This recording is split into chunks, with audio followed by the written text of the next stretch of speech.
Hello YouTube and welcome back to the channel here today. Today we're going to be watching an amount of episodes of Dungeon Meshi. We'll see how we feel it out, I guess. So the gist of this recording slot here is I'm doing this the day after last week. This whole week, if you haven't been on the rest of the channel and the rest of the series, I've been getting 1 week ahead in the efforts of launching a Patreon. So that's going to be launched. It's going to be awesome. I still don't really know much about it and the tiers and that kind of thing, but I know you can pay me an amount of money a month and you're going to get videos early. So hooray. As a result, I'm here recording right now. As a result, I don't have YouTube comments in front of me. As a result, I don't have much to talk to you about other than just saying I'm going to watch like another episode now. Maybe two. I'll see how I go. I guess this should come with the knowledge as well that, hey, I've made 6 videos this week essentially, some of them that are very long, and I'm kind of at the end of my tether of recording anime stuff. So maybe we just try to get out of here with just one episode and see how we go. Again, it'll be based on episode 2. If there's not much there, maybe we watch another one, and the kind of analysis stuff on episode 2 is a little bit shorter. Anyway, I'm rambling, and I just kind of going to jump into the thing, but not without my shill stuff. So if you like the video, consider liking the video. If you like the video and you want to see more, consider subscribing to the channel. Comment below anything you thought about the episode, anything I could do to improve my presentation. Comment below. I'm doing follow for follow on Twitter, so follow me on Twitter if you'd like me to follow you back. And the Discord. Join Discord. Love Discord. Discord. And yeah, we're jumping into episode 2 of Delicious in Dungeon Meshi right now. Rightio, I have episode 2 of Dungeon Meshi up there ready to go. 27 minutes and 11 seconds on this one, so sync up with your copy. Should be very similar to the Netflix stuff, if I can speak. I just wanted to show you this time, my subs are a little bit different. I've got English Forced. I don't know what that is, but we're defaulting to track 2, which is very similar to what I had last week from here. Do not know what Forced is, but should be pretty similar to what I used yesterday or last week for you guys. Either way, pop that back off screen, and yeah, we'll jump right in. Should be a picture-in-picture in the description below as well. Just going to give this a 3, 2, 1. Radio, 3, 2, 1, go. Hello, Netflix. And I am recording, which is always good. Oh yeah, this is slightly different to last week. I remember seeing the mushroom. And this is the opening. Gotcha. It did have way more of an opening feel than an ED. It's decidedly low-key, but, it's pretty cool. Just kind of comfy. It's a comfy opening for sure. And of course, keen to start meeting some of these characters. Especially red hair over there.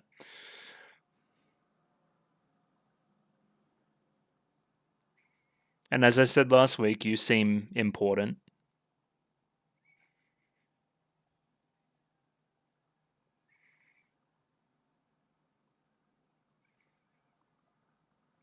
My question mark there is that the sister? Fallen, right? Fallen. You know who I'm talking about. Because very similar haircut. And then I don't know what the line is about there.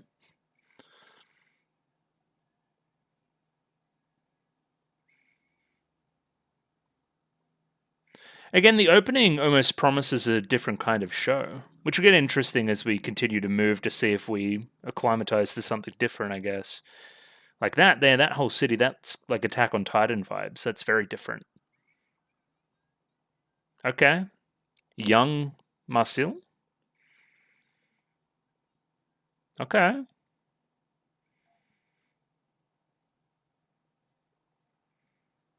Okay. All my favorites? What is her favorite potentially? I don't know. Oh, it's a nightmare. Oh, she was having a nightmare. I remember that from the end of last episode.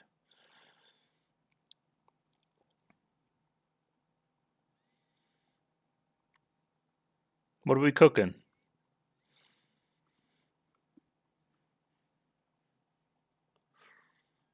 Yeah, just normal stuff. Oh, she's from the opening, I think.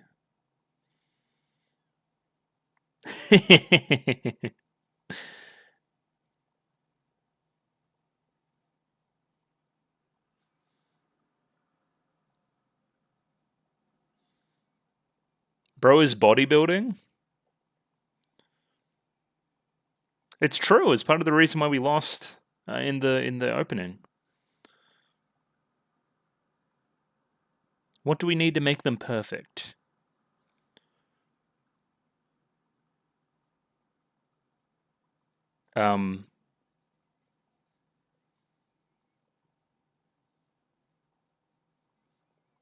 Okay. You do need fat for a balanced diet, it's true. Eggs, egg yolks.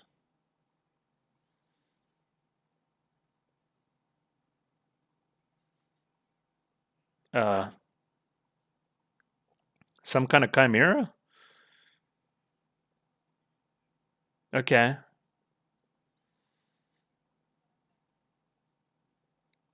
Kind of. Fake chicken.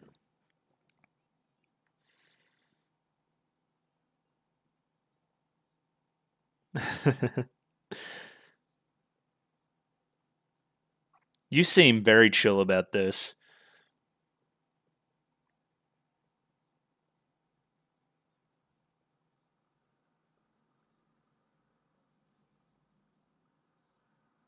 Mm-hmm.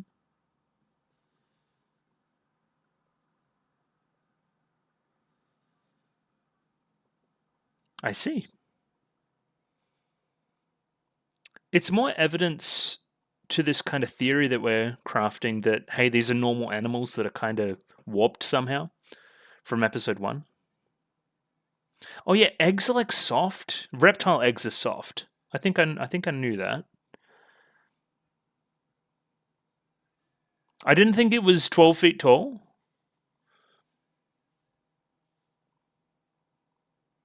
Save them. Save them. Save them.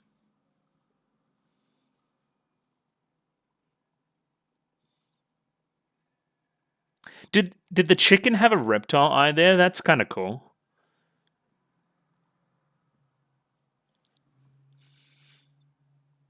Like, it's not 12 feet tall, but it's not small.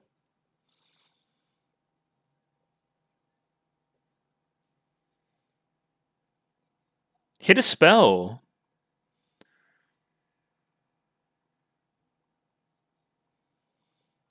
What is it, a bear?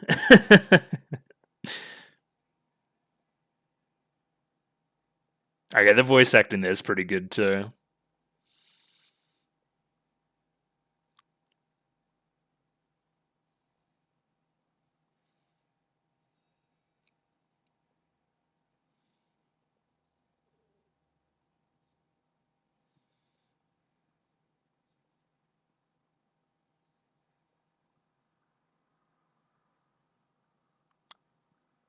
Sure.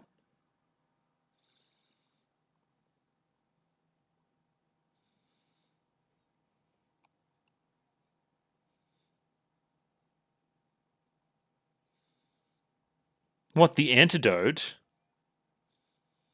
Yeah.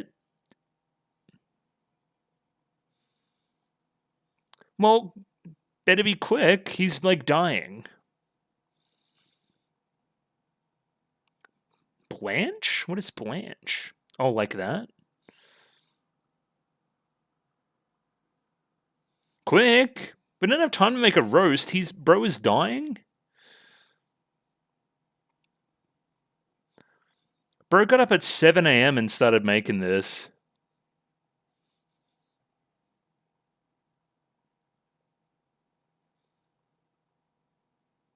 Okay, Senshi's insane.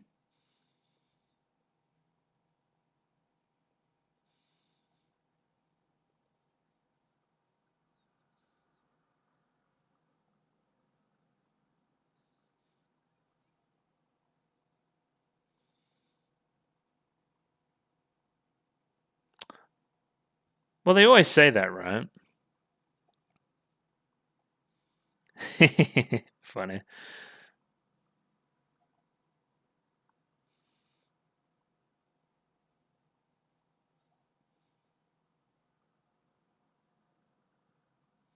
Three months? I see. Well, talk to Senshi, he'll let you know.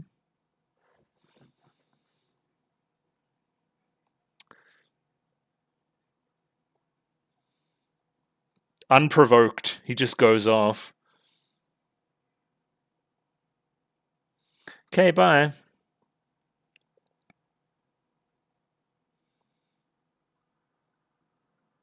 Okay, we made chicken. That was kind of fatty. What did we do with the eggs?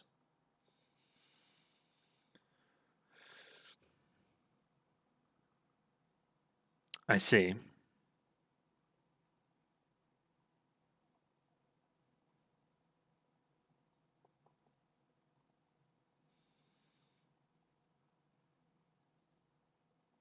Come on. Give her a break. She's a bit of a punching bag at the moment.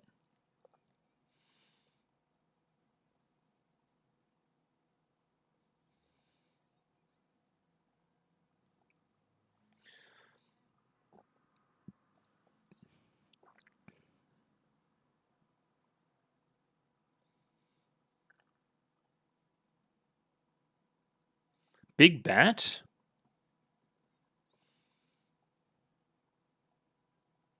Why don't we let her play? She doesn't ever get to play.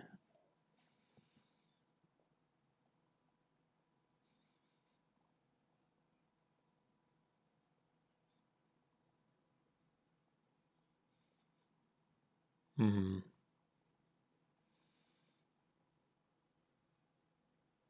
Okay. Some Harry Potter shit. Good old mandrakes. Oh, we saw a mandrake on the poster, I remember. Cursed carrot.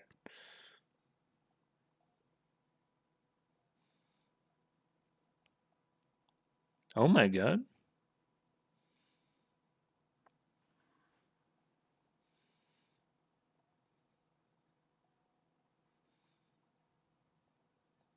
Uh,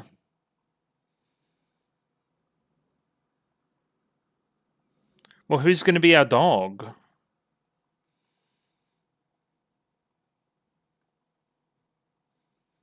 That's terrible. We can't do that. I also don't have a dog.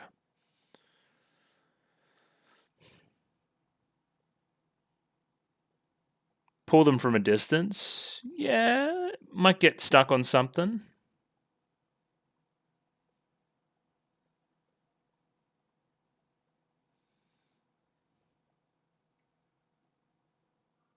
Uh, is he retarded? Maybe. Maybe a little bit.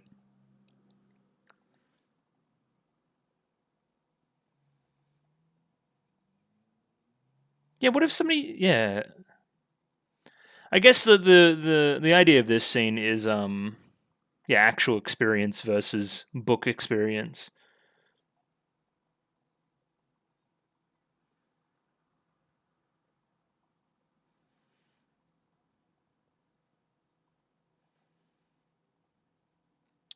Is she going to get any moment to shine? Well, we've seen that from two different characters now, right? The book says something and then it doesn't tell the entire picture.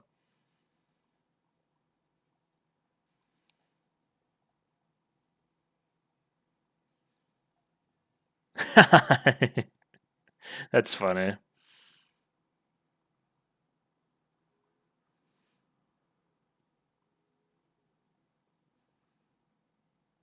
Okay.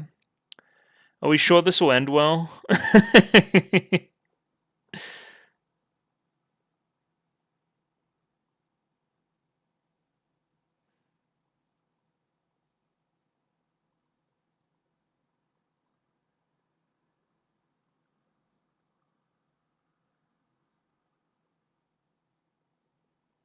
Big scream.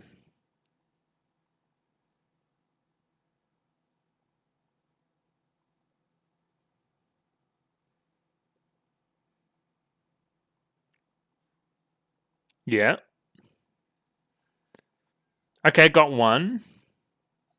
Is it strong enough?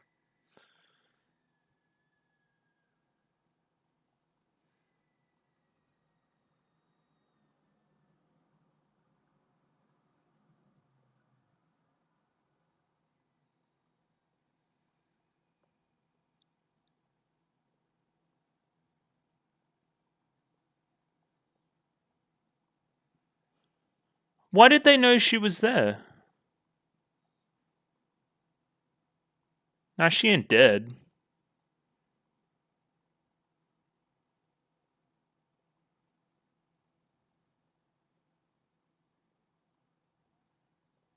It seemed like a good idea to me. What the hell is that? Oh no.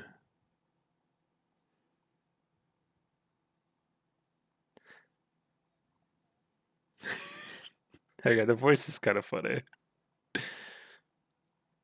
I kind of want to run that shit in the dub, see how that sounds.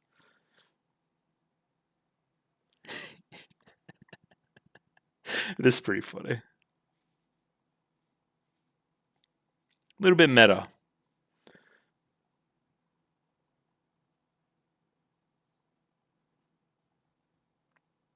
Senshi? Hello?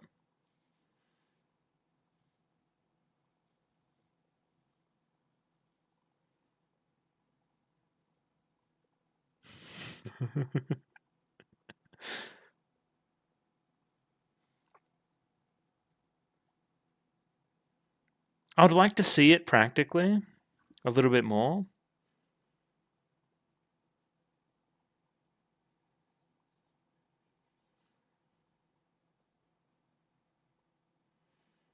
What are we going to make with the bat?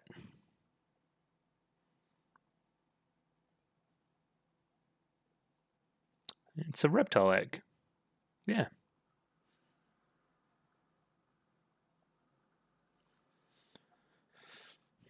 Ew.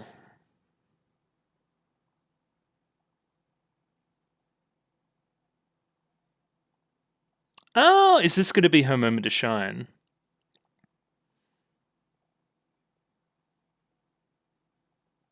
Good old saute. That egg's disgusting. It's like a omurice type thing.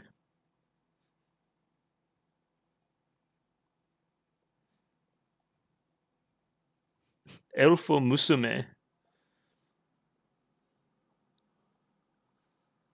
I reckon one of them's going to taste way better.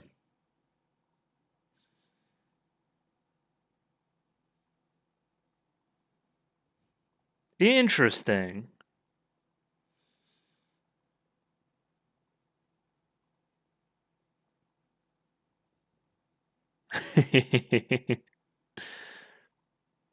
There is value in trying new things sometimes.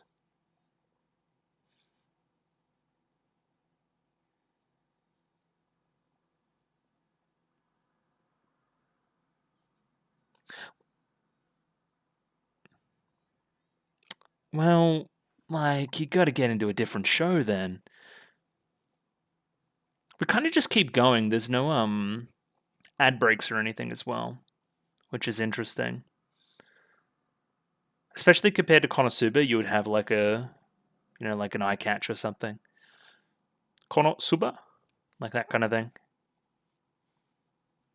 Okay, what a hero, Chilchuck. He's gone crazy.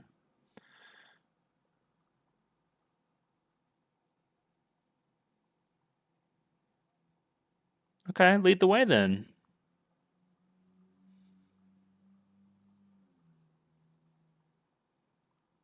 Well, get over it.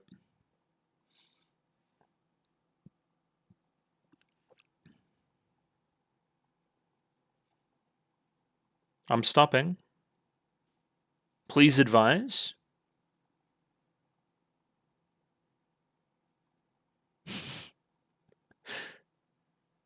It's kind of funny. It's gonna be like nothing.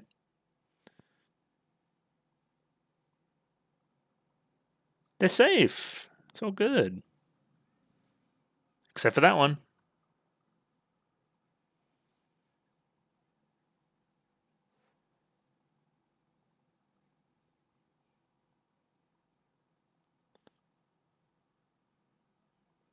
You're lucky he can move.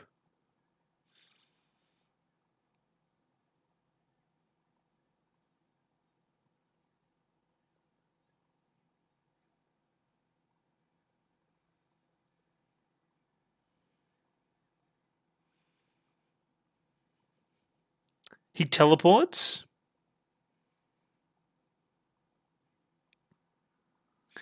This is very funny. This is like your classic, like barbarian archetype versus kind of prickly rogue archetype. Oh, we're gonna use him to cook. Oh, okay, that's pretty good.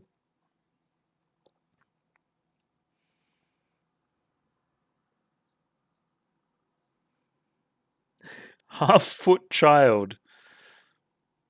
It's not a child. He's just short. I don't think the oil traps are going to be vegetable oil. It's not generally how they work.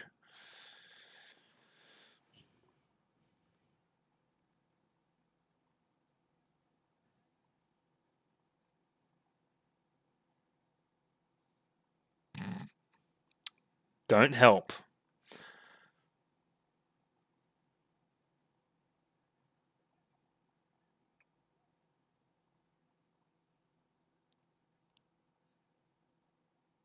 What is Lyos's then? What's his job?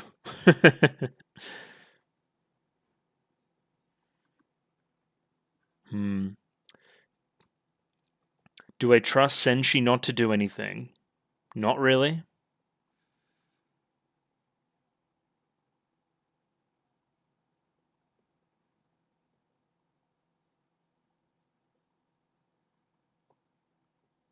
Damn.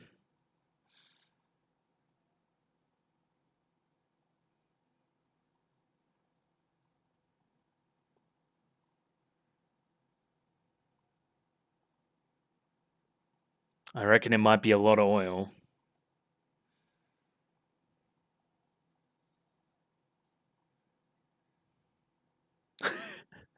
As long as he's the one picking it up, I'll leave him to do it. Oh, maybe not. What? Did one drop get into his armor or something? Ah. Alright, he's just broken. Whatever. Hmm. What's the boiling point? I know you're not meant to like deep fry in olive oil, I don't think. It's got a high boiling point maybe. I don't know. I normally fry in vegetable oil.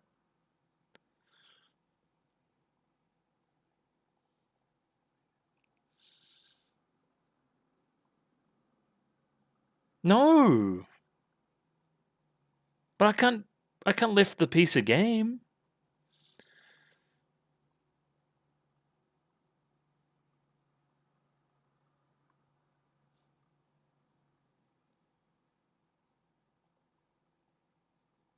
Okay, be careful.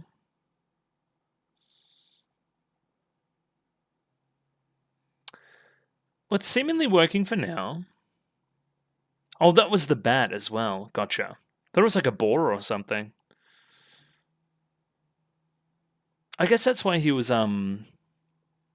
like trying to get the blood out of it or whatever, right? Do you reckon this guy will ever make anything and it's just like this is kind of gross? Do you reckon everyone's like not gonna like it?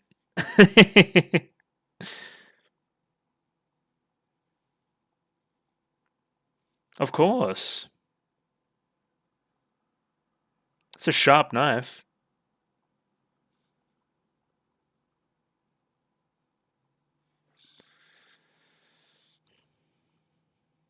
Yeah, a bit of tempura.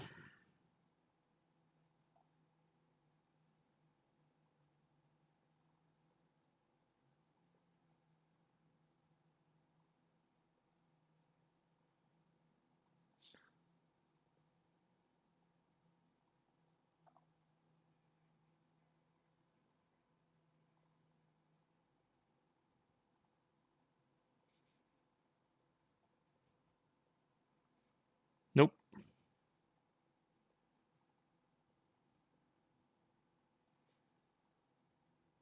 Somewhere in between those two extremes, I reckon.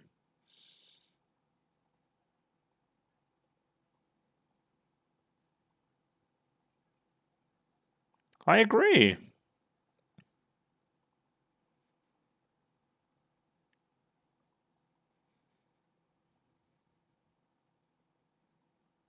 Perfect.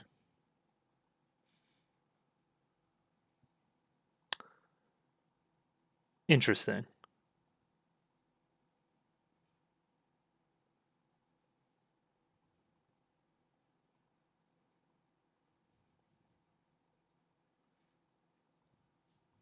True. Yeah, because they're treating it as almost like a hot plate.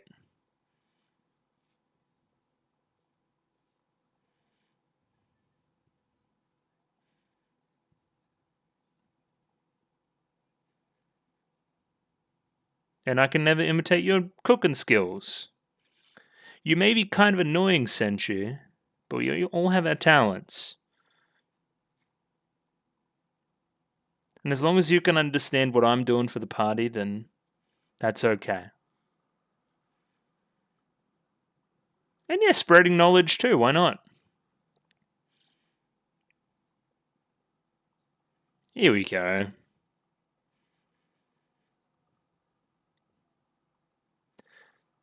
Yeah, to make a sandwich, you need both. Very cool.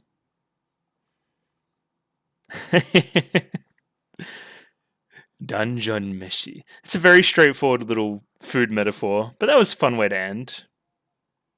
What is this song?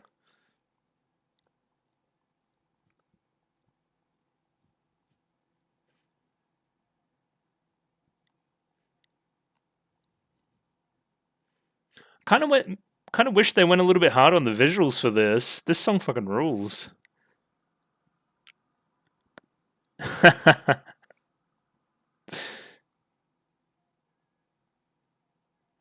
I'm interested in all these shots of all the characters, like outside and near the water.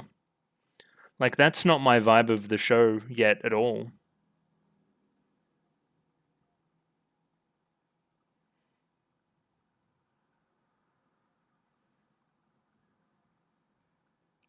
This slaps. Oh my god. What a song.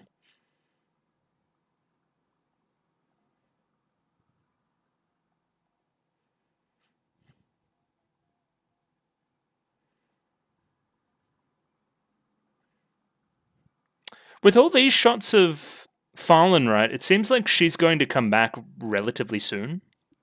Question mark? I don't know. Because it seems like we're all in a party here together. Right? Seems like all the people in the opening will be part of the party eventually. Interesting. Hey. And we're not going to go through the same ordeal as last time, so we'll just leave it there for the Netflix stuff. I am a little bit conflicted. I think I am going to do two, but I will just watch the next episode now and we'll kind of do both in tandem. I don't think there's a lot here for me to dig my teeth into, really. There's a few nice things that they did with the characters that were kind of sidelined before with Marcel and Chilchuk, but it shouldn't be that big of a job. To the point where I'm going to do another one and, yeah, kind of do them both, the analysis segments together, just kind of maybe with the framing device of this is like the new, this is the structure of the show. This is what I should expect each and every week. Just kind of getting into that mood of it and expecting what I will expect from it, I guess.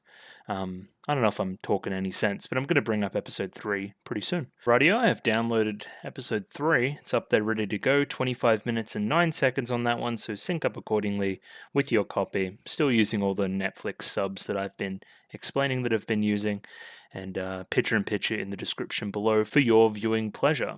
And yeah, just going to give this a 3, 2, 1. Rightio? 3, 2, 1, go. Another good old Netflix logo. I'm recording. It's always good when I'm recording. And yeah, straight into the opening again. So I could talk about last episode. So I know the type of story we're going for with both of the stories in last episode, right? It's a acceptance story. It's a understanding our own limitations and our place in the group and what makes us good and what makes us bad and learning a lesson, and it's almost very Freerin in that way, right? I just don't feel like they go enough on praising the character involved. I came off of the last skit feeling like Chilchuk was a little bit annoying. Just a little bit. And Senshi, for the record, as well. He was just kind of all up in his business when he wasn't supposed to be. There wasn't, I guess, that catharsis to the moment that, again, something like Freerin really nails.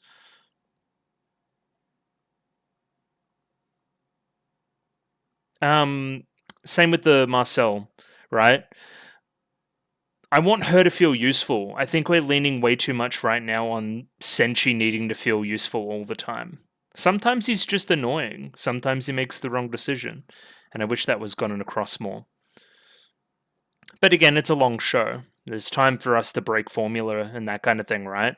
But it just seems like so far it's been a number of skits, many in a row, where either Senshi or Laos do something that just saves us. So, I don't know. I'd like to see the other two shine. Because I'm a stick in the mud personally as well, so I relate to them, right?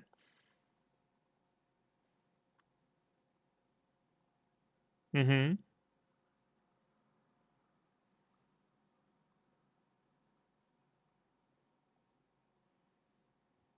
Always with the sword. That was very trigger. I liked that. Oh, he's missing a wing. There's a lot of lion stuff, yeah? Lion with wings.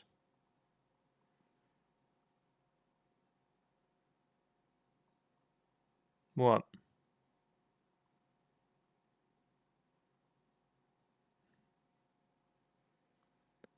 Decoration on my sword guard.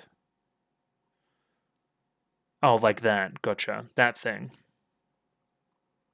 Tying it with string is crazy. That's pretty funny. Ooh.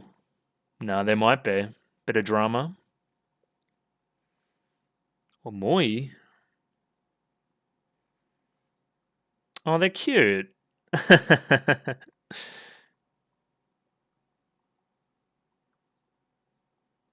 Oh, okay. So, like, really scavenging. Well, clearly. Oh, I don't know. Laos. Interesting. Because that guy had a wing. Just the passage of time, I guess. Ooh, scary. Oh, I see. We might have to fight these dudes, I reckon.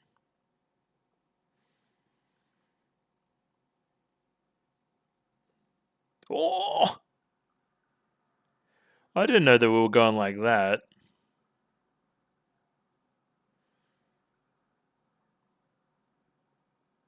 Yeah, let me steal your sword, bitch. Oh! Yeah, those guys were on the poster as well. The kind of knight dudes.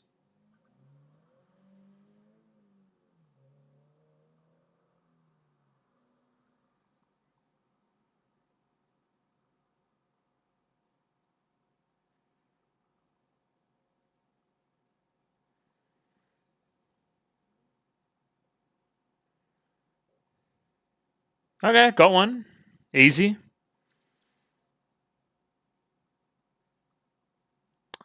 Not so easy. I wonder if he'll survive.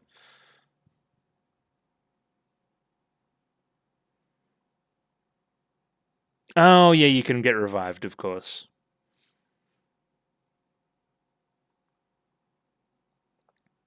I don't want to eat armor. I'm going to be real with you. I don't.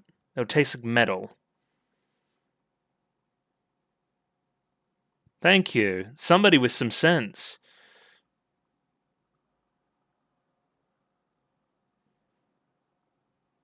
No.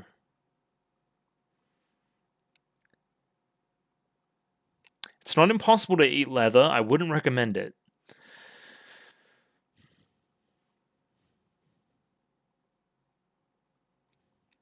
There'll be a way to eat it. I don't know how, but melting it down, maybe? I don't know. Well, Looks like they're here.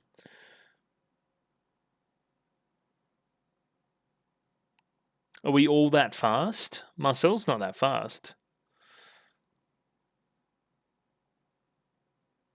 She seems to think it's Daijobu though, so...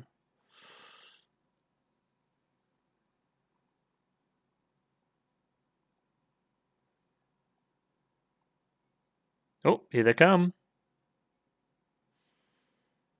One at a time, yeah?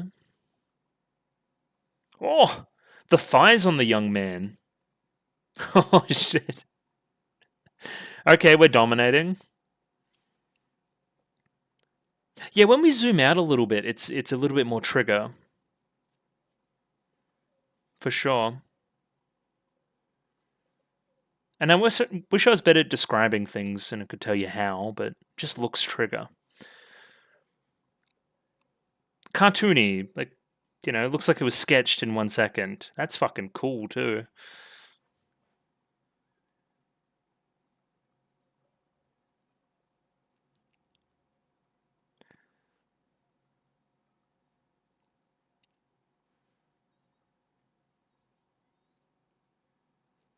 Yeah, this episode is far better directed than what we've seen thus far. I'm really liking it.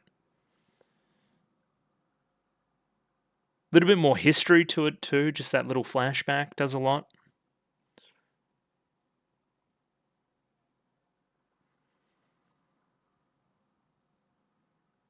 Mm-hmm. Is there somebody?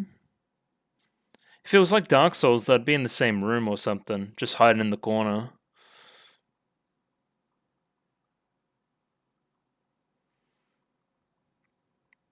The puppet master himself, up ahead.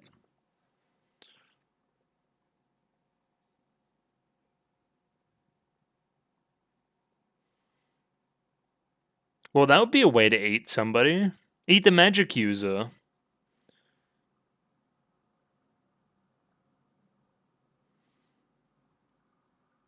Well, at least his pan's clean.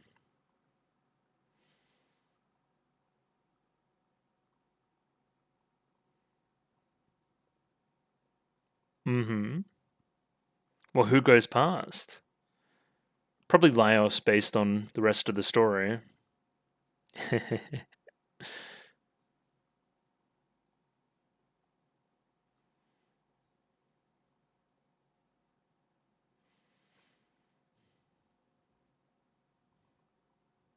True.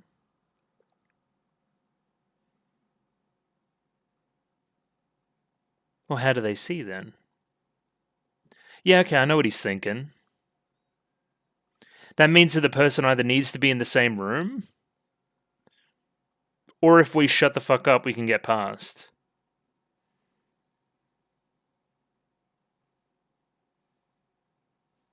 Jesus Christ. Oh, yeah, they're turning up the budget for sure.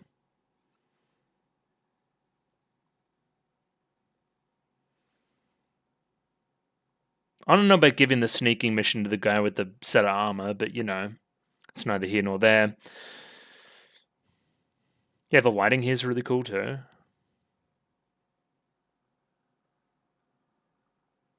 Oh.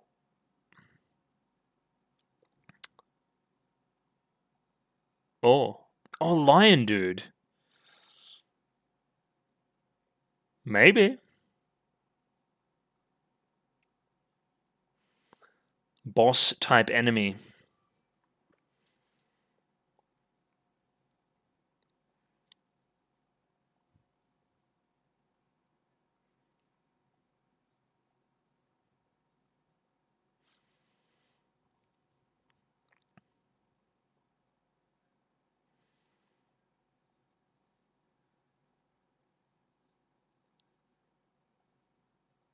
What are we going to eat in this episode?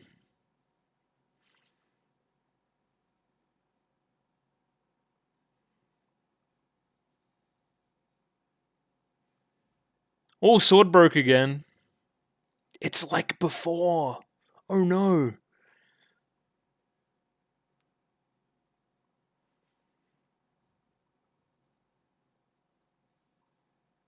Um. Yeah, so that hit him, right?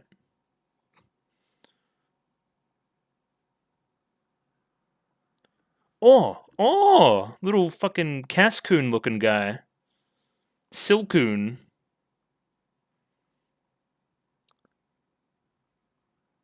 Oh. Oh, this is gorgeous too. Oh yeah. Oh yeah.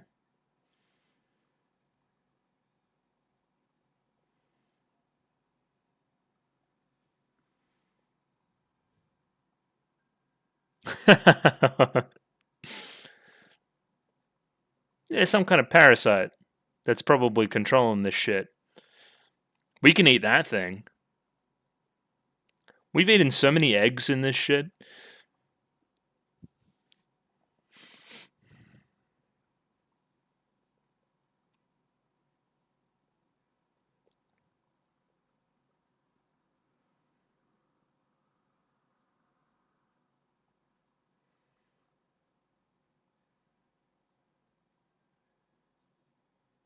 Oh yeah, it wouldn't have a parasite if it wasn't a living creature? Okay, maybe that's what we're doing then.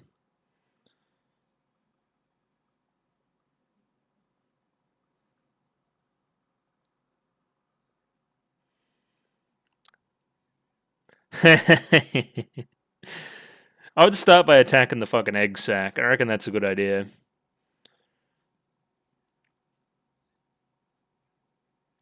So does every one of these living armor dudes have one of those somewhere? There we go. Oh,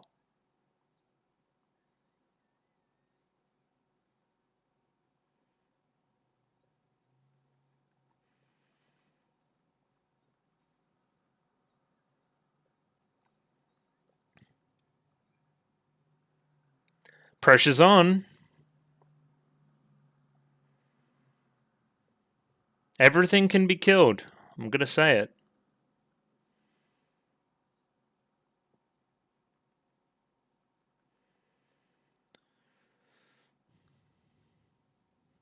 Uh, well, I don't think it's some kind of slime. Swarm of tiny creatures? No, don't hear no sound. True.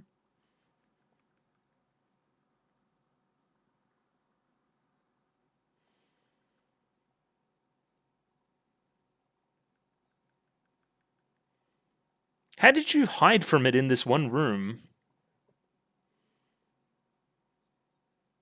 Hit a shot?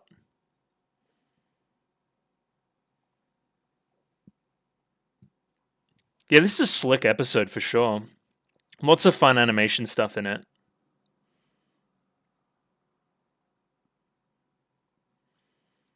It was never going to be in the head, Big Dog, because he cut off his head and didn't do anything.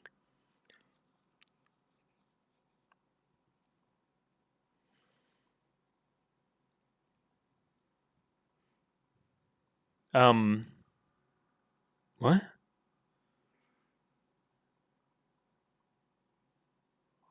Because I have its head?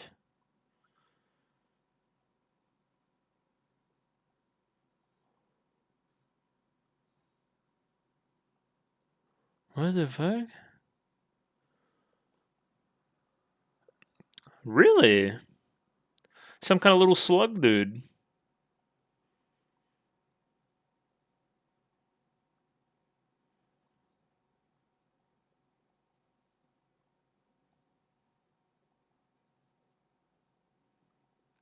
But then it's going to notice, hey, my head's fucking dead. Doesn't work. Yeah, gotcha. I see. Alright, it's time to beat us. We can eat these mollusks, dude. Eating some slugs? Hell yeah.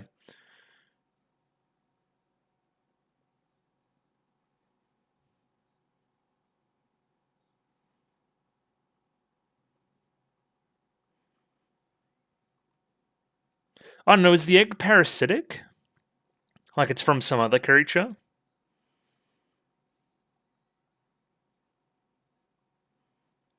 Yeah, exactly.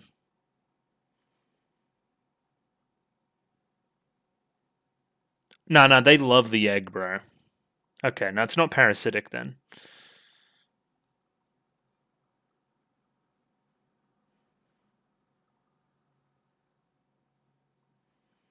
Little slugs.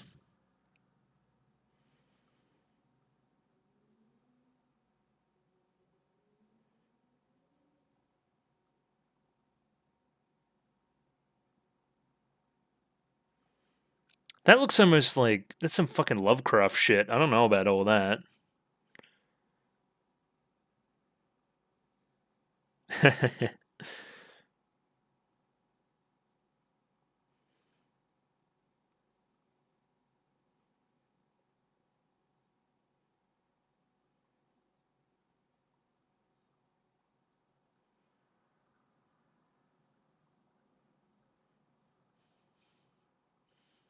What a hero.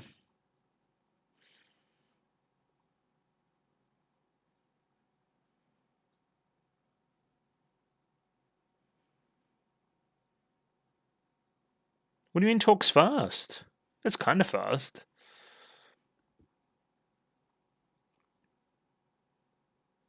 We can give it a go.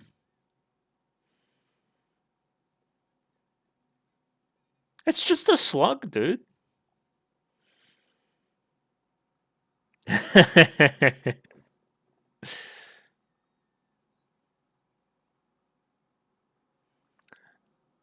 Dungeon Meshi fans when it comes to eating human flesh. Can't be that bad. Oh, that's great.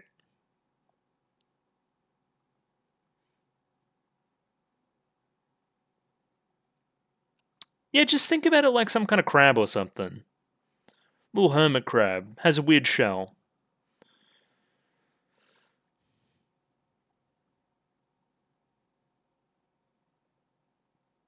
How about we go fucking, are we going to finish off the egg or do we not care about that anymore?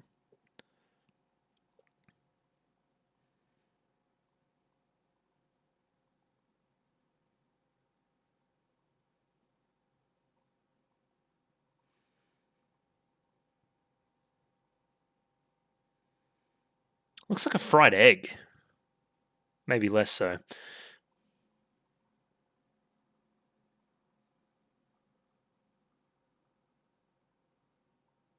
Just make sure you wash off all the guts. And hey, I've always said it, if you have something with some nice vegetables and some, a bit of garlic and a bit of butter, it can't be that bad.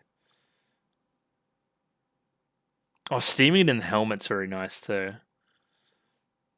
Oh, yeah, they look like oysters. I still don't know if I'd be game enough. Oysters kind of freak me out already, so, you know. Steam baked living armor.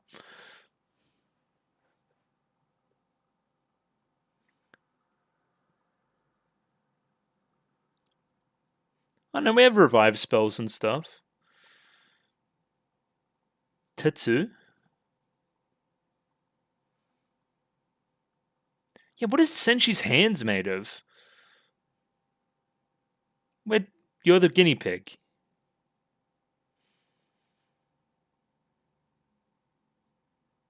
That was fun voice acting.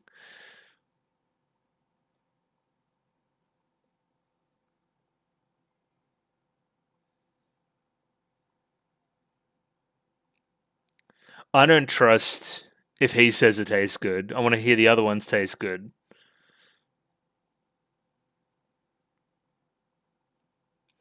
Do we think he's gone insane? Yeah? Okay. Okay, a little bit more of a reserved take. How about you two? That are a little bit more skeptical of things generally.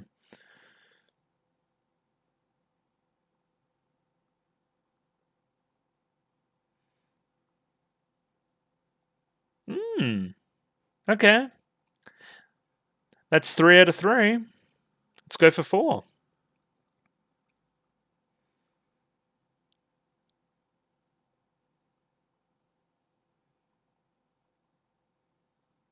Okay. Sure. I was expecting to have way more of like a shellfish thing going on.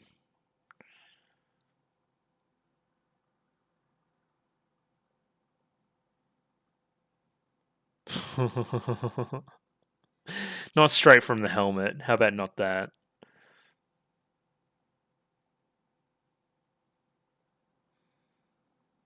You learn something new every day. It's like the Mandrake thing.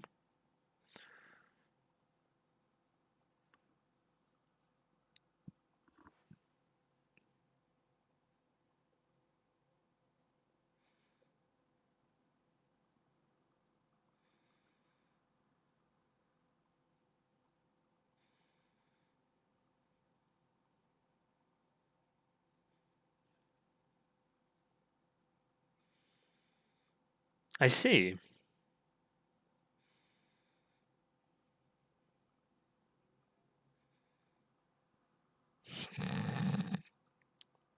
Just chill out, dude. And new sword. I've grown once again. Little metaphor there, guys. Very, very cool.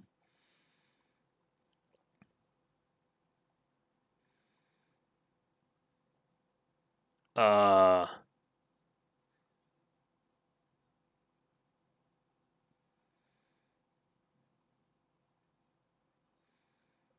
I don't know about the sword that has, like, parasite eyes.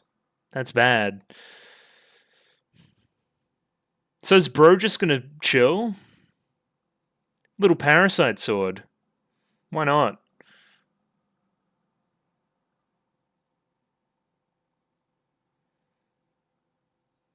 Cool. Sure. Give the sword some fucking eyes. Oh yeah, and then this thing slapped. Maybe this came to me in a vision or a dream of some kind, but I do seem to remember somebody telling me that episode 3 is where it really picks up. They were right. That was way better. It kind of fulfilled two of my major problems, which is, hey, we're not giving certain skits enough kind of payoff for the setup, or enough setup overall to make a good payoff in the first place, right? That was my problem with episode 2. This one had a little bit more focused. It was a Laios thing, and he was good. He kind of setting up in the flashbacks and learning different things at different times. And yeah, utilized its cast well. I thought it was good from that perspective. And then the other major criticism so far, it hasn't really felt very triggery. Like the show hasn't felt like it was made by Studio Trigger. This episode felt like it was made by Studio Trigger. Had way more actually of that kind of Trigger charm to it, which that's why I'm here. That's why I'm coming here, right? Because otherwise, this is just, it's a pretty good fantasy show, but the studio should matter into how much I enjoy it, I think. And yeah, the best episode thus far by a mile, for sure. Like, kind of an intriguing little mystery as well. That's fun. And yeah, we're going to leave it there. So yeah, now a little bit of a relook on episodes 2 and 3 of Delicious in Dungeon. So that was episodes 2 and 3 of Delicious in Dungeon, or Dungeon Meshi, and I definitely think that 3 is better than 2, but 2 is not without its merit. A few good things to say about it, but I can definitely see the rigid structure of the manga coming through as well a little bit. These feel like two distinct manga chapters, right?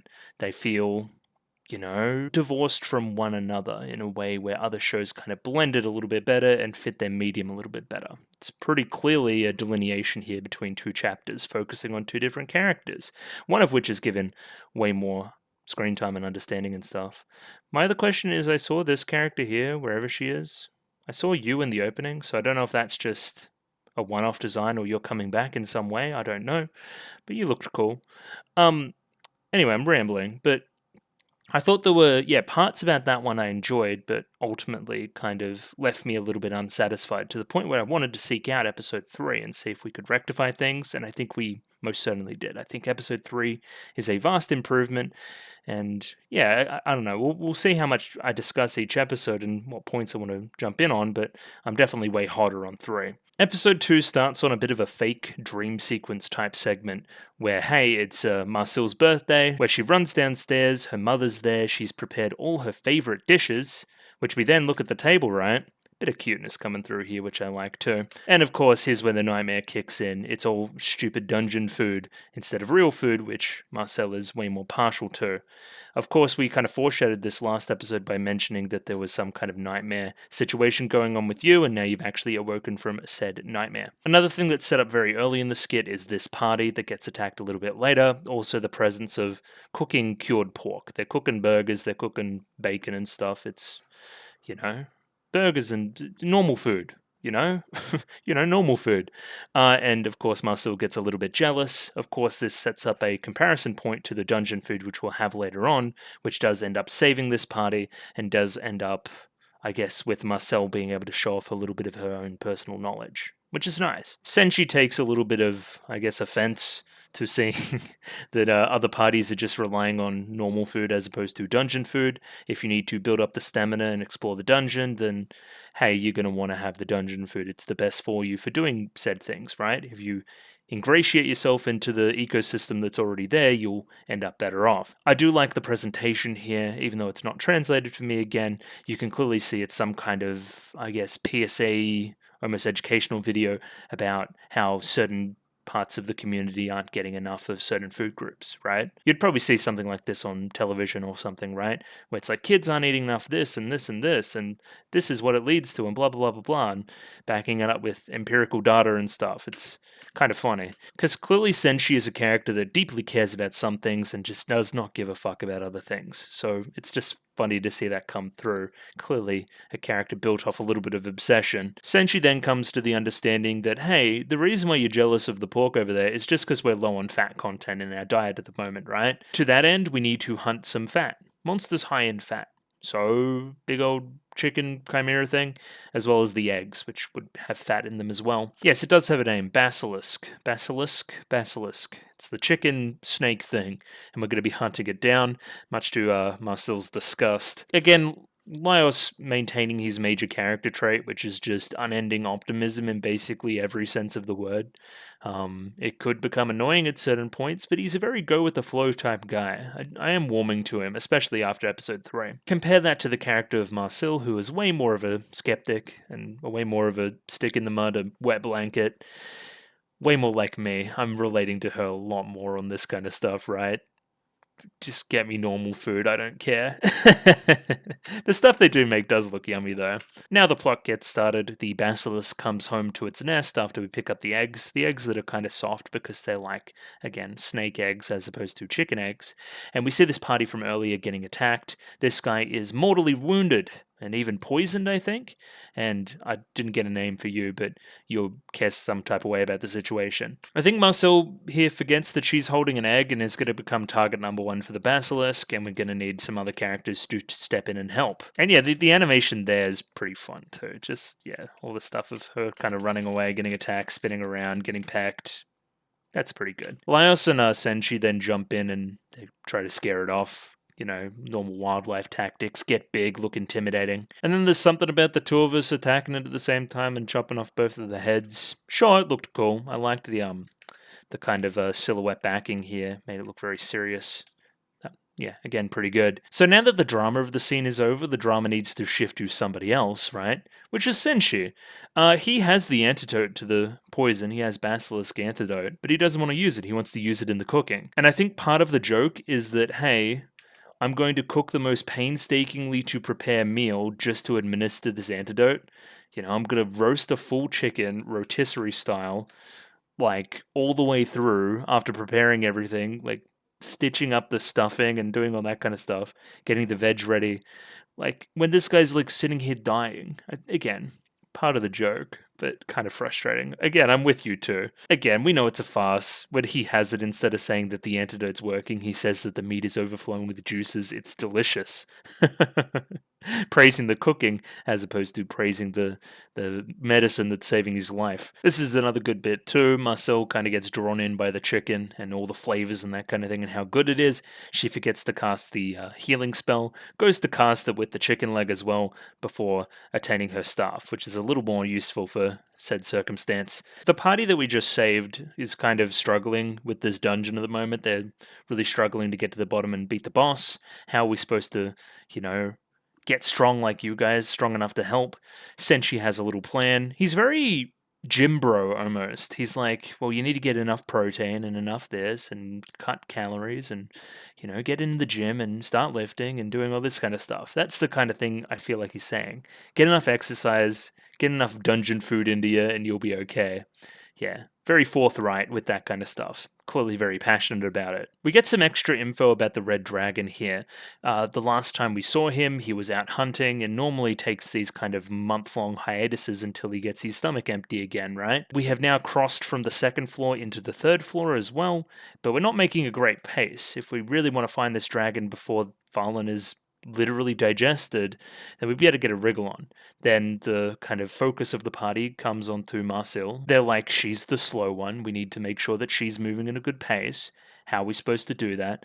And then a lot of this part of the episode in the middle portion is about Marcel needing to prove her worth, right? Where she feels like she's dragging the chain and that, slowing the team down. Clearly you have some kind of affection for Farlan as well, so, clearly you're invested, even if, not all the time you're always there physically. Chilchuk's funny. He's very, very concerned about others. He almost seems like one of the parents of the group. Like, you slow down, don't make sure we're pushing you too hard because you'll hurt yourself even more and become even more of a burden, right? Clearly he cares about her, but he's saying it in a very harsh way.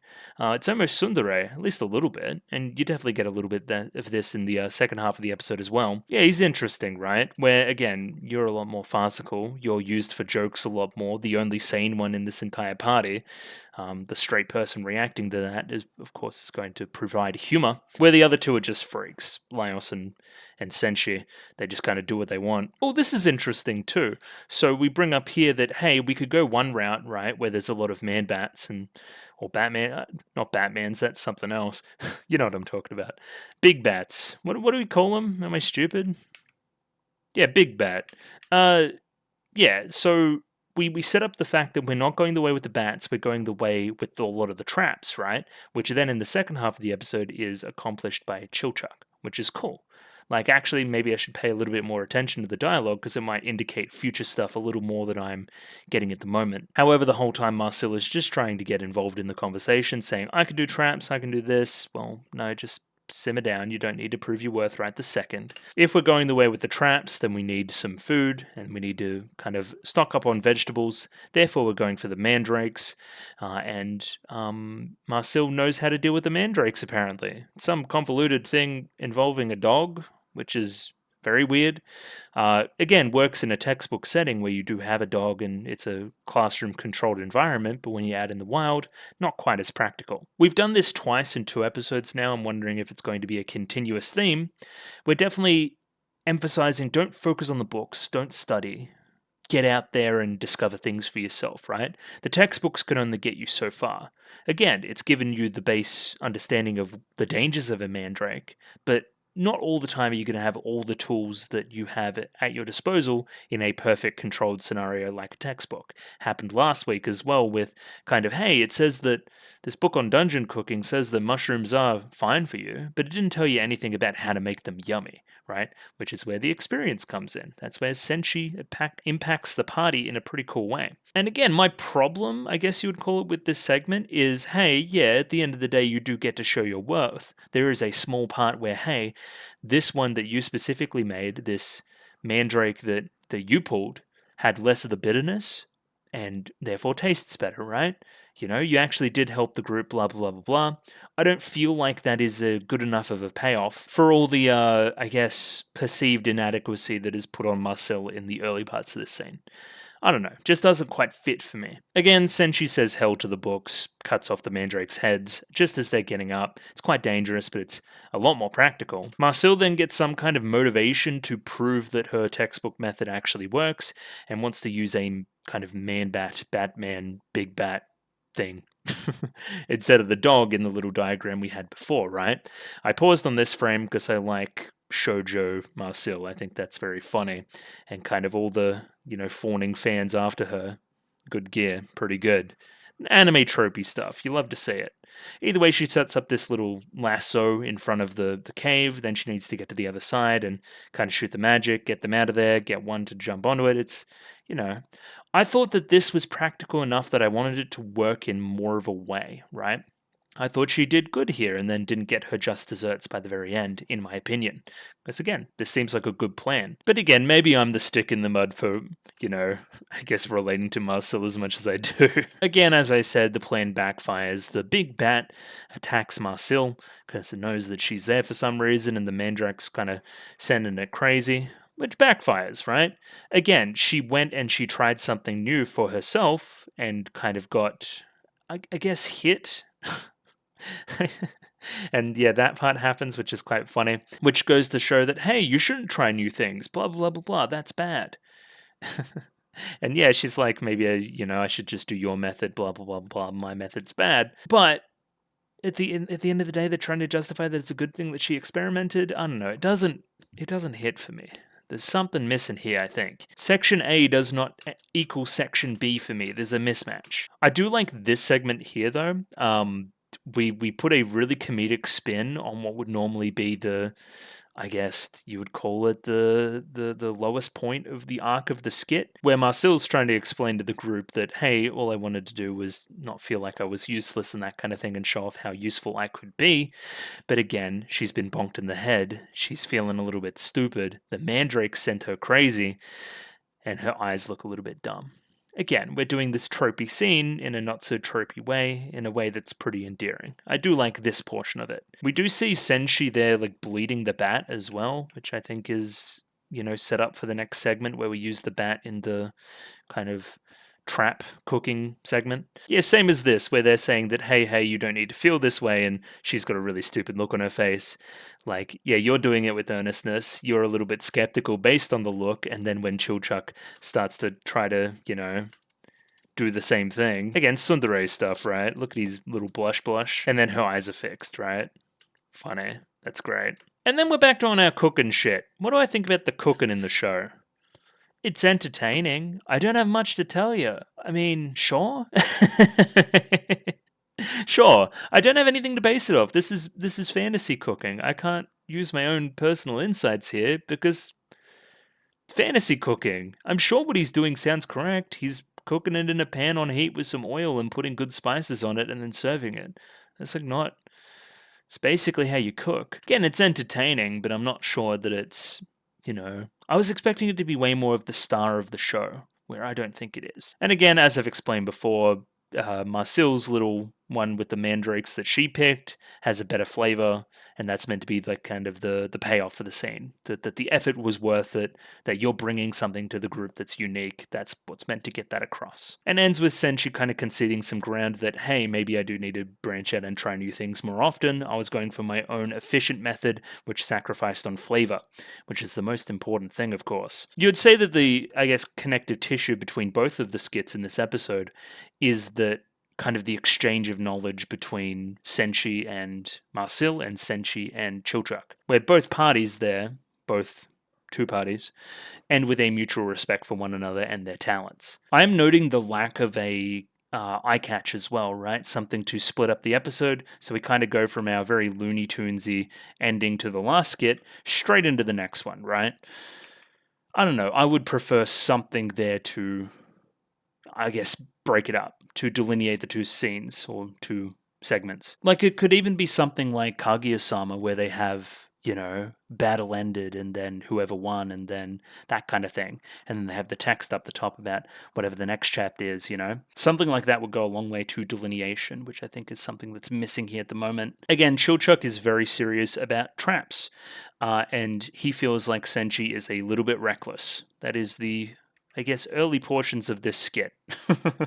I don't need to go through everything there because, it's pretty obvious based on their personality types. You're uptight and know what you're talking about and can be a little bit mean sometimes, but are kind of tsundere as well. You care about your friends. He's high-strung, somebody that's as vibey as Senshi isn't going to vibe with him all the time. Senshi gets a little bit frustrated at this conduct from Chilchuck and decides to spite him by just walking straight through the room and activating every trap. However, upon seeing the fire trap and getting the information that sometimes oil is included, he gets the idea that he wants to do something deep fried. We call it kakiyagi, some kind of tempura dish. We're going to be using mandrake kind of stems, I guess, as well as the meat from the bat that's on his back right now. We demonstrated pretty well here with these kind of shot reverse shots.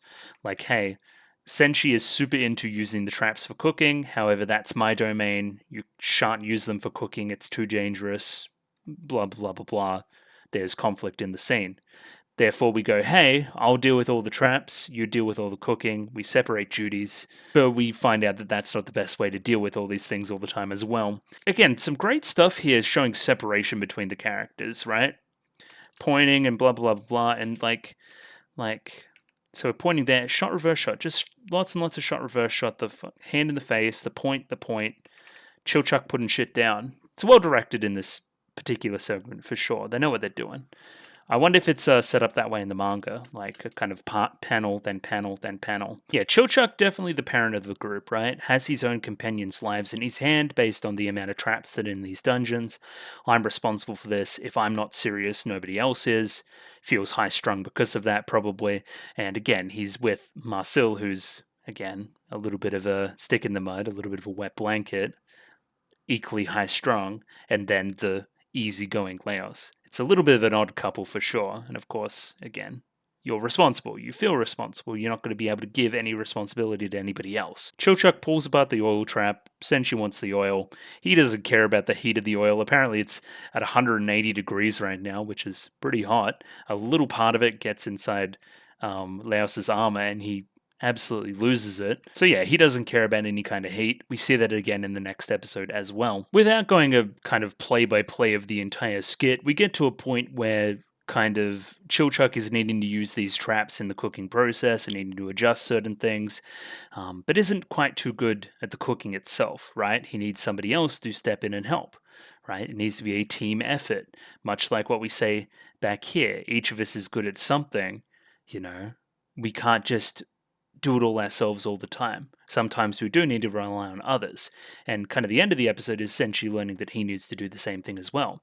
He would have never been able to adjust the heat on the trap that's kind of like firing the bottom of this pan and getting it to the right temperature. However, when we combine our knowledge together, we get some good food that we can eat as a family, as a party group, which feels a lot better than the alternative. Again, we feel good by the end because Senshi is praising Chilchuck, right? I didn't know that there was such a convenient room here. I have things to learn from you in the same way that you potentially have things to learn from me when it comes to cooking, because you're not perfect at it. And yeah, again, exchanging information, working together as a party, feeling like a group, feeling like a team. Very similar lesson to the skit before. And again, here comes the tsundere. I guess I have no choice. Gotta apologize. Guess I could show you a few things. Baka, like that kind of vibe. We end the episode with a pretty on-the-nose little metaphor about bread and meat. Bread is bread, meat is meat. But when you combine bread and meat, you make sandwich. And sandwich is yummy. So, therefore, dungeon meshi. For sure, for sure. Yeah, that's, again, it's cheesy, but it's a good way to end the episode. Again, feels good, end of the episode, exchange of information, that kind of vibe. And then we jump into the ED.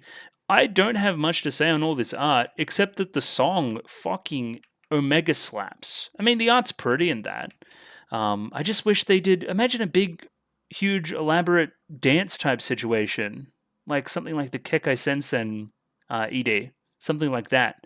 With this kind of ED and these characters and Trigger would be fantastic. I felt like they had the audio sorted out, but not quite the visuals. Again, it's just nice. It's nice art. It's good art.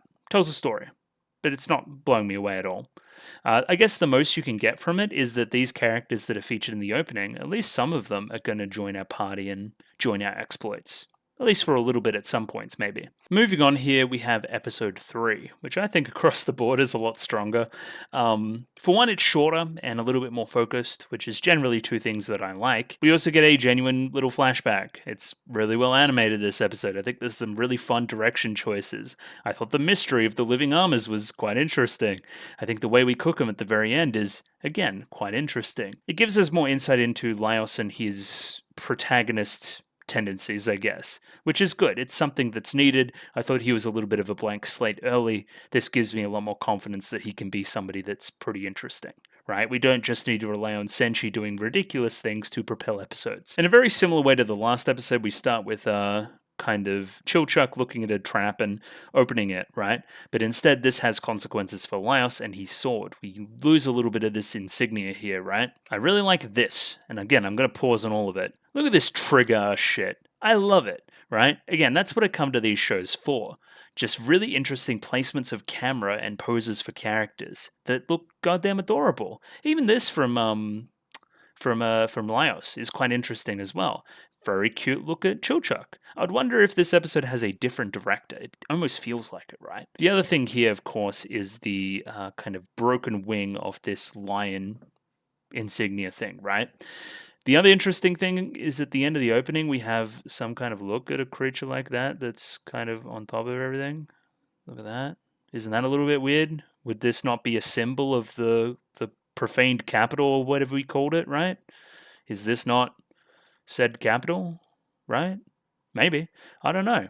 I think it's kind of interesting regardless, right? A bit of iconography and symbolism in the show so far, and yeah, here we can see the wings have fallen off the sword. Sometimes I would like tie it with string or like duct tape or blue tack or something, but yeah, maybe the sword's had its day, or at least that part of it. Again, really, this episode's way better directed than the other ones. This kind of close up with Chilchuck in this corner and Marcel in this corner, right?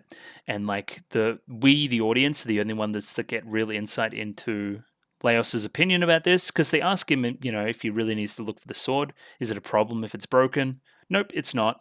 It is a problem. I don't want to tell you guys it's a problem. Immediately more layers and depth. We find out it's a memento, and we get a cute look at early Farlan as well, right? These two are siblings. Makes sense that they would adventure out together at first. Again, some more cool world-building stuff. These places used to be plated in gold. There used to be gold that can be scavenged here. But again, most of it has already been scavenged. So it reminds me of the remnants of the gold rush. There's not much left there, but people still try to go and strike it big. This here is also a very green Laios and Fallen. It's one of their first missions, and they're tagging along with somebody else. Just their first delve down into the dungeon. And then you start to put things together, right? You see the insignia on these swords, if I can grab it, right there. And you're like, hey, okay, I know where he gets this sword. I kind of know where this is going. I've seen the trope of living armor before. They're going to come alive and start to wreck shit. The thing I didn't suspect is that we'll get a lot of blood and guts and stuff. I say a lot, but it's not really. But this is more than I expected for the show. I didn't know what it was rated. I thought it was rated a little bit less than this, put it that way. Now, this is another thing I really like. So we have a little bit of a sword match with the living armor there, and the sword shatters. However, this sword shattering is also paired with a moment of great growth for Laios. I have lost the sword that I had before, and I'm gaining a new one. I'm gaining a new strength right now to fight my enemies. And yeah, it kind of cuts off the head there, but that's not enough, right? And he gets stabbed regardless. So hey, I made some small victories. I took a step up as an adventurer. I actually fought something. I was fighting to protect my sister. These are all things that are quite important, right? And good adventure type things. However, there was still some consequences. But you see where I'm going, right? We also have a sword shattering at some point in this episode. I'm not quite sure where. Somewhere around the middle here somewhere. Anyway, we have a sword shattering, and that is also a symbolization of his growth. He has learned something new. He has overcome this kind of obstacle even more. He now is greater than he was. Again, all gotten across without any dialogue, basically at all to the point. Again, just a stronger story, better directed. I would even say better voice performances, better animated.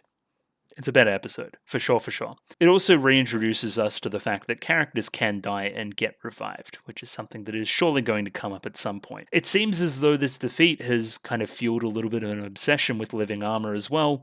He wants to know how to cook them, now that he's obsessed with dungeon food as well. And again, Senshi, like the audience, like Marcel, it's armor, dude. How are you going to eat armor? Even if there's kind of leather accoutrement with it, little bit of extra stuff.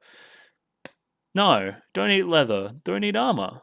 However, he is proven correct by the very end, which again is kind of funny. I like the look there from Marcel as well. Are you fucking serious? Do you really want to eat armor? We press forward into the next room and see that there is a kind of many sets of living armor. I don't know if it's directly confirmed, but I'm pretty sure this is the same dungeon where he was during the flashback. Knowing the dangers now, he agrees to kind of sprint through the room and try to just get to the other side. Let's not deal with these guys. We don't know how they work.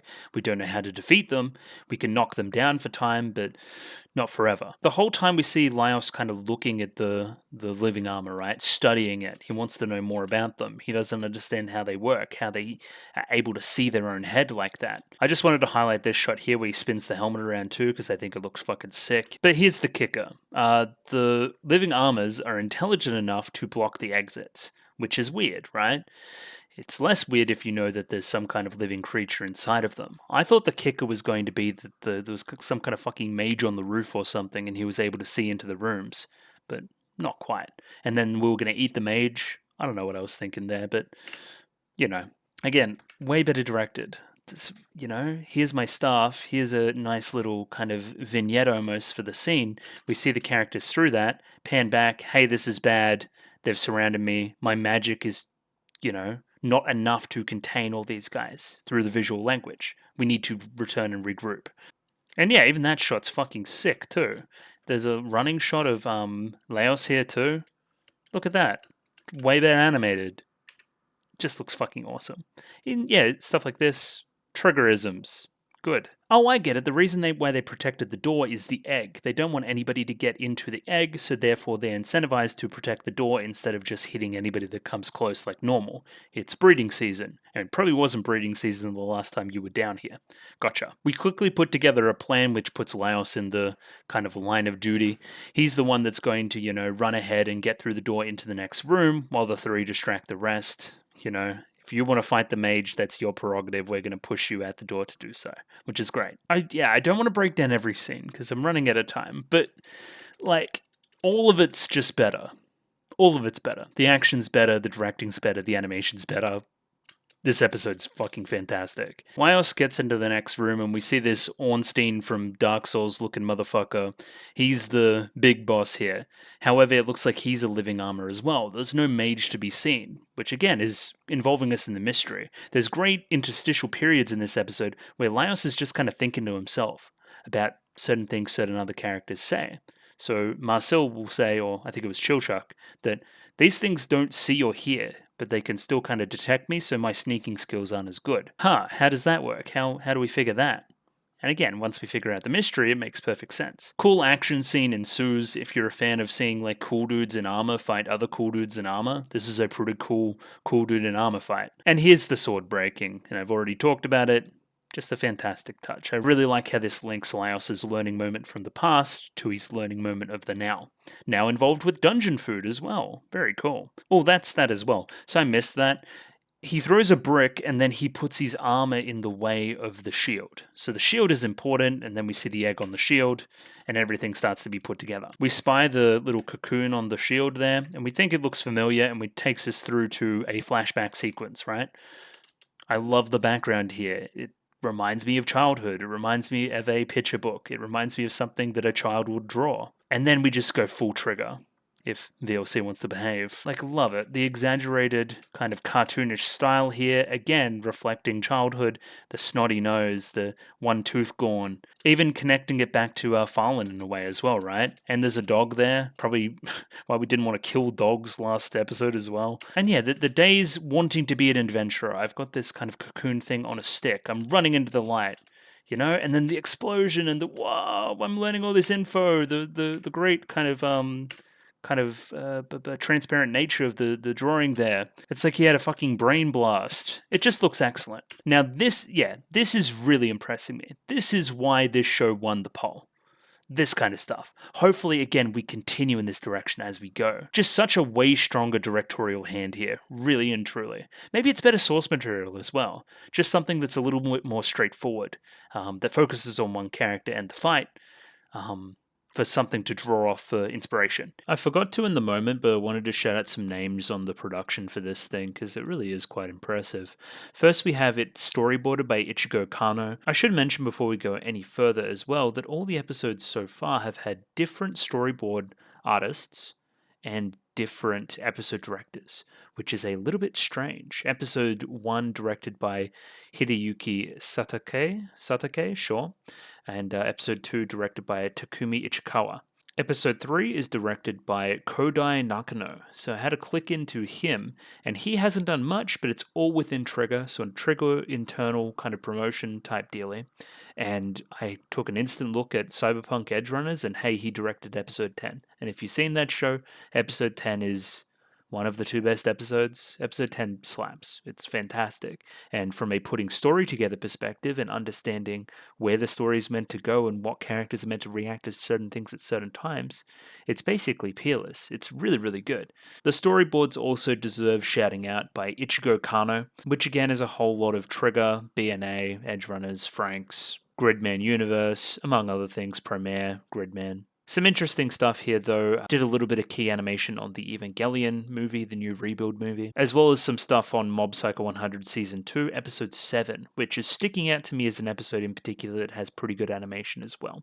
So, pretty cool. I thought it was well storyboarded in a pretty Trigger fashion, which makes sense that it's a Trigger internal promotion again. They're very good at that. Also, specifically, Ichigo Kano was the animation director on episode 6 of Edgerunners, which is the other really good episode, I believe. Let me just check that. Yeah, it is. The one with Maine. If you know, you know. Yeah, good stuff. Good work, Trigger. Keep doing that? Sure. I do like upon learning all this important information about how living armor work, Laios is still way more concerned about its edibility, I guess. Its ability to be eaten. Which apparently now exists, now that it has eggs. It is an organic creature, after all. So again, whilst we're having a heroic moment inside the chamber with Laios all alone, we have a bit of a panty shot for Senshi as well. But we have the rest of them kind of struggling outside. This is too lewd for my channel for sure. Just kind of, yeah, every party here doing their little bit. See, that's fantastic. Oh my god. Look how fucking fun that is. Oh my god. Using this for framing is awesome. That's awesome, awesome, awesome. Either way, they're struggling outside. That's the point. So Laios has to really try here. He's under the pump. Laios is quickly trying to figure out about his opponent. He's trying to figure out how it inhibits the armor, which will help us kind of figure out how to defeat it, right? It's not a slime, it's not a swarm, it's not some kind of giant spider thing. However, Laios is without a sword, so he's going to press the advantage by kind of bumping into him and seeing what he protects and that kind of thing, studying movements, getting rid of the head. And yeah, I thought this was pretty obvious. There was nothing inside the helmet. You've cut off the head before, of course there's nothing inside. It is kind of interesting, I don't really understand why he attacks this pillar. Is it because he can't see? I guess. It explains, I guess, the few frames of animation before. I think it was in the flashback when he went to pick up the head and he was kind of stumbling with it. He doesn't quite know where it is. He can't tell, but he knows the general vicinity. Something like that. Again, I keep saying he. It is a group of different creatures, as we can see there. It's a bunch of mollusks, right? And they're kind of living in the gaps between the armor and connecting. That's why it seems like it's empty, but it's not. It's an almost parasitic group of different creations, right? That is trying to connect with one another. However, now that there's nothing to connect to on the other side, and now that Laios has killed it, the helmet falls right off, which gives us a perfect indicator of how the monster actually works. It is kind of interesting. It's almost like a little mix of a little colony of creations between the links and the armor, helping it and working almost like muscles for the armor in a way that's a cool creature design.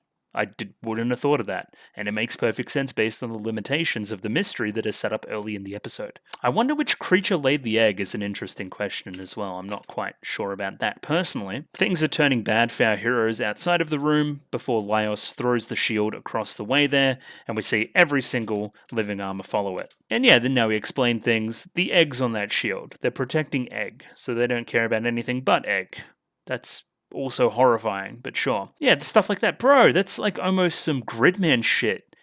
Like very, very classic anime type move. Like, let me just play this verbatim. Like, oh my god. Yeah, fucking awesome. That's like some fucking Gurren Lagann super mecha mech shit. I've definitely seen similar stuff in Darling in the Franxx as well. Just beautiful. Of course, there's inspirations there, which I'm not privy to, blah, blah, blah, blah, covering my ass.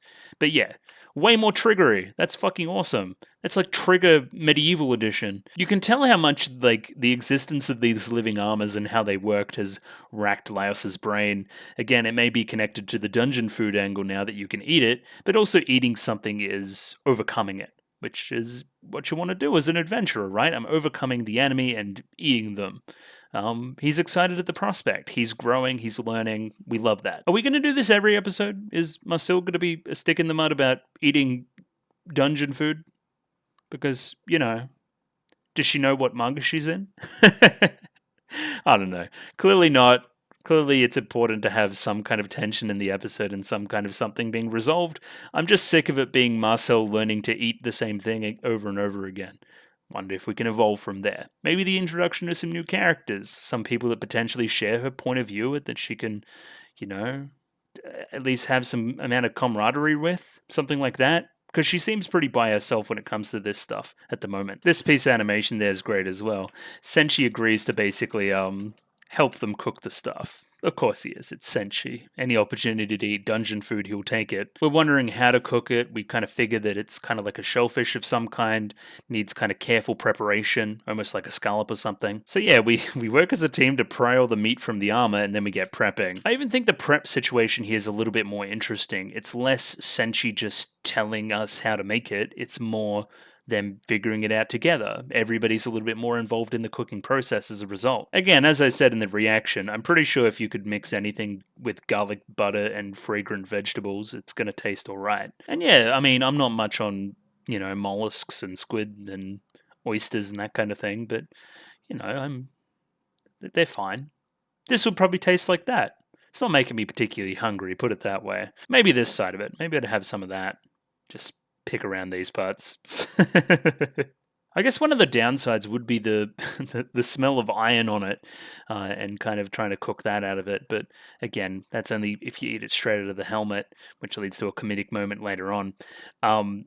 Here's another example of Senshi having hands of steel. Like, this is very boiling hot, throws it straight at Laios and he can't quite catch it. I do like this part as well. You're going to be the guinea pig. You're so excited about this. You were the one that wanted to eat it. Go first. We're not taking a bite before you take a bite. This is, yeah, that's a great frame. Again, you got the whole squad laughing type energy. However, we taste it. It's fine. Laios is way more hot on it than everybody else, but again, he has the emotional investment. You can also take the perspective after taking the first episode into account. We start the show on a failure. We fail to defeat the dragon and save Fallen, right? Now, with the power of dungeon food, we have characters like Laios going back to previously unconquered challenges with the power and strength of dungeon food and succeeding. Doesn't that bode well for our encounter with the dragon later on? Surely it does. It would have to. I do like very often we see Marcel and Chilchuck on the same side of the conversation. They're a little bit hesitant. Chilchuck says it's okay, and that is like the one sane person. So then Marcel gives it a try as a result. Must have been good because everybody friggin' cleared their plates here. Look at that. Must have been pretty good. I guess you always end these skits here, and again across this whole entire video, with Senshi being humbled in some way. He never would have thought that these things were some kind of creature. He never would have thought to use traps in cooking. He never would have thought that some kind of schoolbook method to pulling mandrakes would have led to them being more tasty. Exchange of knowledge. Feels pretty good. Yeah, again, seeing that theme kind of shine on the rewatches for sure. This in particular, I don't know what it is about it. It may be the perspective based on the camera, a little bit of the curve here. Very trigger, extremely trigger. Again, I'm not an animator, I'm not an illustrator, I don't know how to tell you, but massive trigger vibes. And again, completing the metaphor that I've talked about a number of times now, he picks up a new sword. It's got this little, flourish on it. It may carry a creature inside of it, which is another question entirely. He has progressed, he has learned something new. He is a better man than he was in the past. Growth through dungeon food. Nice. Yeah, again, do I think that this creature here is going to be nice or not nice? Or is it going to just be like a weird squid third-party thing? I don't know. It's a bit weird. It looks like fucking Parasite. Parasite? It looks like Parasite. And I guess the drama is that he's hiding it from the rest of the group as well. Don't come to me if you end up with some weird curse based on the sword. Maybe ominous in that regard. We'll say. So yeah, we moved on to the next step in our journey, with nobody the wiser that I had a weird creature on my sword.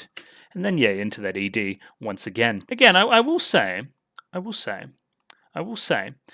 episode, whatever it was, episode 2, oh my god, my computer's so slow at the moment. Episode 2 was better on the rewatch. I enjoyed it a little bit more. I saw a few more things, but episode 3 knocks it out of the park. That is the expectation now. That is what I want from the show.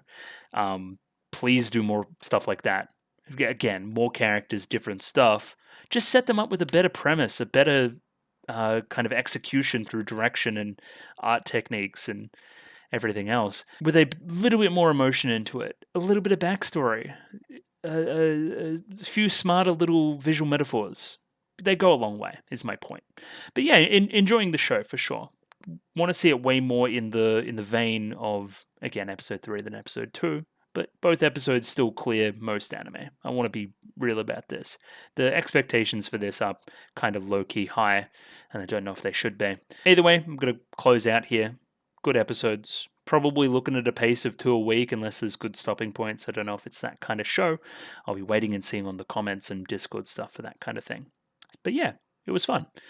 Shill stuff. If you like the video, consider liking the video. If you like the video and you want to see more, consider subscribing to the channel. Comment below anything you thought about the episode, anything I could do to improve my presentation. Comment below. I'm doing follow for follow on Twitter, so follow me on Twitter if you'd like me to follow you back. And the Discord. Join Discord. Love Discord. Discord. And the Patreon. Join Patreon and get 1 week ahead on your stuff by paying a nominal fee a month. Very cool. So yeah, there'll be links to all that in the description. Right here. I'll catch you guys later. Thanks for watching Delicious in Dungeon, Dungeon Meshy, Dun Meshy, whatever you want to call it. Thanks for watching it with me today, and I'll catch you guys later. Bye-bye.